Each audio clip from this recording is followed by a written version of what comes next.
কাছে এবং দূরে, দেশে এবং বিদেশে যে যেখানে আছেন সবাইকে জানাই আন্তরিক শুভেচ্ছা এবং অভিনন্দন। তো আজকে আলহামদুলিল্লাহ আমাদের মাঝে মুরব্বী একজন বাবা যান, উনি আসছেন কিশোরগঞ্জ জেলা করিমগঞ্জ থানা থেকে।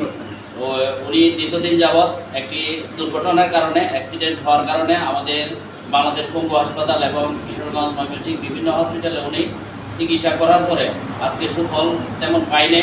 না পাওয়ার পরে উনি আজকে খুবই কষ্টের জীবনযাপন করতেছে এবং ওনার এই কষ্টের কথা শুনে ওনার এক আত্মীয় আজকে আমাদের এই স্বর্ণপন্ন হয়েছেন আত্মীয়র মাধ্যমে, এবং ওনার আত্মীয় উপকার পাওয়ার কারণে ওনাকে দাওয়াতি কাজ দাওয়াত দিয়েছেন। এখন মাশাআল্লাহ আজকে কতদিন বাবা? আজকে প্রায় 14-15 মাস। 14-15 মাস যাবত আপনি এই কষ্ট করতেছেন। আর আমাদের এখানে আসছেন কতদিন সাহেব? এই 1 মাস হয় নাই। 1 মাস হয় নাই। আপনি কার মাধ্যমে শুনছেন? এই আমি আমার এক আত্মীয় ছিল ঢাকাতে কুশালা, এই শালায় আমারে এই দাওয়াত দিয়েছে। আচ্ছা, আপনার নাম কি? আমার নাম হাদিস মিয়া। হাদিস মিয়া। আপনার থানা করিমগঞ্জ? থানা করিমগঞ্জ। থানা করিমগঞ্জ।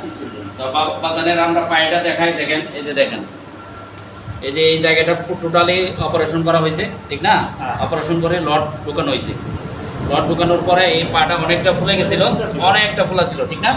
আপনি বলেন, কথা বলেন, আপনি বলেন। এখন আমি ইনশাআল্লাহ এই সাইরের ওষুধ খাইয়া আলহামদুলিল্লাহ আল্লাহর রহমতে সাইরের ওষুধ খাওয়াতে আর সাইরের ব্যবস্থা নেওয়াতে আমি 14 মাসে যে উপকার আমার না হয়েছে, 14-15 দিনে আমি এতটুকু লাভবান হচ্ছি যে ভালো লাগতেছে আমার কাছে। এখন ভালো লাগতেছে, অনেকটা ফোলা কমে গেছে না? ফুলা কমে গেছে। এই যে দেখেন, একটু তুমি পাটা দেখাও, এই যে দেখেন পুরো টোটালটা আলাদা ছিল এবং এখন আগের চেয়ে অনেকটা মাশাআল্লাহ অনেকটা ভালোর দিকে, ঠিক আছে?